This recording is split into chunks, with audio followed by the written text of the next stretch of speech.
사실 논술들이기 때문에 잘 쓰봤습니다. 자, 우리가 저번 시간에 이제 품사를 좀 하고 있었고요. 네, 품사에서 명사, 대명사, 수사, 조사, 관형사, 부사, 동사, 형용사 이렇게 했습니다. 자, 부사를 저번에 설명드리다가 말았어요. 거의 다 하긴 했는데요. 부사라고 하는 것은 일단 주로 어떻게에 해당하는 부분이다. 이렇게 생각하시면 되겠고요. 주로 용언을 꾸며주죠. 주로 용언을 꾸며주지만 무엇을 꾸며주기도 합니까? 문장 전체. 아니 벌써 그게 나왔어? 다른 부사를 꾸며주기도 하고요. 문장 전체를 꾸며주기도 합니다. 문장 전체랑 관련되어 있는 부사는 일단은 과연, 역시 이런 것들 양태부사라는 게 있고요. 양태부사라는 것은 보통 맨 앞에 두 글자로 나오는 것들 있죠? 과연, 역시, 혹시, 설령, 설사, 만일, 만약 뭐 이런 것들을 얘기합니다. 이런 것들 말고도 접속부사라고 해서 그러나, 그리고, 그러므로 이런 것들이 바로 이제 문장부사라고 볼 수가 있는 겁니다. 그러니까 양태부사와 접속부사 두 개를 합쳐서 문장부사라고 하는 거고요. 일반적으로 우리가 뭐 빨리라던가 매우라던가 아주라던가 이런 것들은 뒤에 있는 성분을 꾸며주는 것이기 때문에 성분부사 중에서도 우리가 가장 많이 사용하는 건 성상부사라고 합니다. 근데 지금 우리가 그 부사의 이름 자체를 다 외울 필요는 없어요. 그러니까 일단은 그런 게 있구나 정도만 아시면 되겠고 학교에서 이거를 다 일일이 나눠가지고 이름을 얘기하면 그때 외워두시면 됩니다. 그래서 성분부사에 성상부사가 있는 거예요. 그리고 지시부사 뭐 이런 것도 있는 거고요. 그거는 나와 있으니까 나중에 읽어보시면 되겠습니다. 자, 그래서 부사는 용언을 꾸미는 게 가장 기본적인 역할이고요. 부사를 꾸미는 것도 있고요. 문장 전체를 꾸미는 것도 있는데 이거 말고도 또 있습니다. 뭐를 꾸며주느냐? 드뭅니다. 자, 이게 주로 이것을 꾸미다라고 말하기 어렵습니다만 드물긴 합니다만 예를 들어서 예를 들어 부자야 부자. 그럼 예를 들어서 우리가 이제 뭐 그 제프 베이조스라고 알아요? 제프 베이토스? 제프 베이조스. 그게 뭔가 치토스. 치토스요? 동민이 거? 응? 영상 녹화되고 있는데요. 그렇게 얘기를 해버리면 아우팅을 해버리면 어떡해요? 누구를 위해 찍는 건가요? 강민이가 오늘 좀 늦는다 그래서 할아버지 할머니 생신 할아버지 할머니 생신이 아니고 아마 할아버지 생신이었던 것 같아. 그래서 거기 좀 갔다 오느라 된다고 했습니다. 자, 근데 지금 그 얘기를 왜 했죠? 치토스 얘기를? 무슨 베이토스? 제프 베이조스 누구냐면 아마존 회장이에요. 네, 아마존 회장이고. 그럼 이제 마이크로소프트 창립자는 누굽니까? 모레노 빌 게이츠. 빌 게이츠죠. 네. 그 빌 게이츠 같은 사람들을 우리는 뭐라고 합니까? 졸부. 뭘 졸부야. 졸부라고 하기에는 사업을 엄청 성공한 사람이고. 인간. 아니, 아주 부자죠. 아주 부자다. 우리가 아주라는 말은 아주 빠르다, 아주 맛있다 이럴 때 쓰는 부사인데 이렇게 아파트. 아주 아파트야? 아주 대학교? 아주 맞아야겠구나.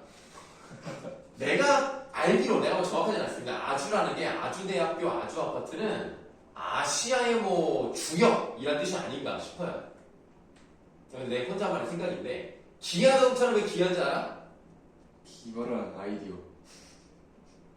아시아를 일으킬 회사가 기아자동차입니다. 자, 그래서 아주 부자라고 하면은 이 부사가 명사를 꾸며준단 말이에요. 드물긴 하지만 있다라는 겁니다. 명사를 꾸며주고요. 심지어는 어떤 경우도 있냐면, 자, 범인은 바로 너라고 하면 대명사를 꾸며주죠? 이렇게 체어를 꾸며주는 경우가 있습니다. 근데 너는 좀 지워보고요. 자, 사람인데요. 바로 사람 이렇게 하면 이상하고 어떻게 돼? 바로 너 사람? 바로 그 사람. 그 사람 이렇게 그럼 바로가 뭐를 꾸며주죠? 그 사람? 그라고 하는 지 관형사를 꾸며줍니다. 이건 이따가 좀 설명드릴게요. 어쨌든 부사가요. 이 세 가지가 가장 기본적이지만 드물긴 해도 명사를 꾸며주는 경우와 관형사를 꾸며주는 경우가 있습니다. 이런 게 있다는 것을 알아두셔야 문제를 푸실 때 도움이 될 거예요. 저번에 한번 얘기했나요? 빌 게이츠가 노래방에 가면 노래 어떻게 부르는지 했나요? 말씀드린 적 없어요? 네. 어떻게 부를 것 같아요? 마이크로. 마이크로 소프트하게 부드럽게 마이크로 소프트하게 부릅니다.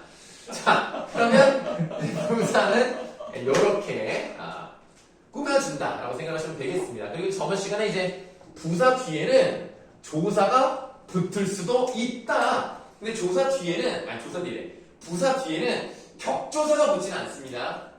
보조사가 붙습니다.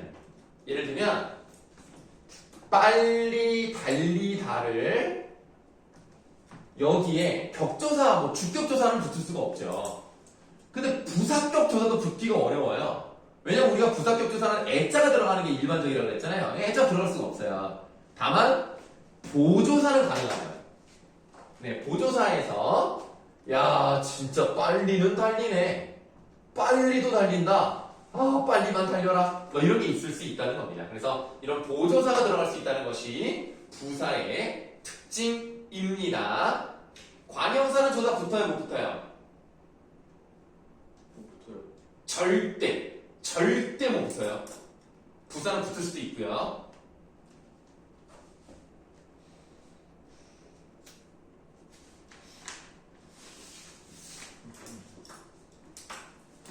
자, 그러면 이제 부사는 그러니까. 이 정도로 이제 마무리를 하면 되겠습니다. 자, 그럼 우리가 지금까지 명사, 대명사, 수사, 그 다음에 관형사, 부사, 조사, 동사, 형용사까지 왔으니 뭐 하나만 남았어요? 감탄사 나와요. 감탄사 하나 남았습니다. 요거 하면 이제 품사가 끝이 나요. 감탄사. 그럼 감탄사는 이름부터가 감탄사니까 뭐 하면 돼요? 와 하고 감탄하면 돼요. 감탄사니까 감탄하는 건 설명드릴 필요가 없고요. 놀람 같은 것도 나타냅니다. 이크, 에크. 왜 웃지? 네. 이크, 에크, 어이쿠, 으어, 으엉 이런 것들이 다 놀람을 나타내는 감탄사입니다. 여기까지도 별로 중요하지 않습니다. 그 다음이 중요합니다. 부를 때 감탄사를 쓰는 겁니다. 여기서 부른다는 거는 부르는 기능만 하는 걸 말하는 거예요. 다른 기능이 없고 부르는 기능만 할 때 부름에 감탄사를 씁니다. 뭐가 있어요? 야, 어이, 여보게, 여보세요, 여보시오, 여보쇼, 여보 이런 게 다 감탄사입니다. 여기서 말하는 여보라고 부르는 거는 부부끼리 부르는 것도 물론 가능합니다만 예를 들어서 우리 여보는요, 우리 여보가요 이렇게 할 때가 있단 말이에요. 그럴 때는 감탄사가 아닙니다. 부를 때만 감탄사입니다. 그러면 불렀으면 이제 뭐 해야 돼요? 대답을 해야죠. 대답을 해야 되겠죠? 대답하는 것도 감탄사에 들어갑니다. 그래서 아니, 네 이런 것들이 다 대답하는 감탄사라고 보시면 되겠습니다. 간단하죠? 왜는 감탄사 별로 어렵지 않습니다. 왜는 안 되죠. 왜는 안 돼요. 그거는 이제 왜 불렀니? 이런 거, 왜 물어보니 하기 때문에 부사로 봐야 되겠죠. 그래서 대답을 하는 기능만 하는 것을 감탄사로 보시면 되겠습니다. 네. 우성아 왜? 잘 찍히고 있나요? 네네. 네네. 또 불안하게 또 왜 그래? 잘 되잖아.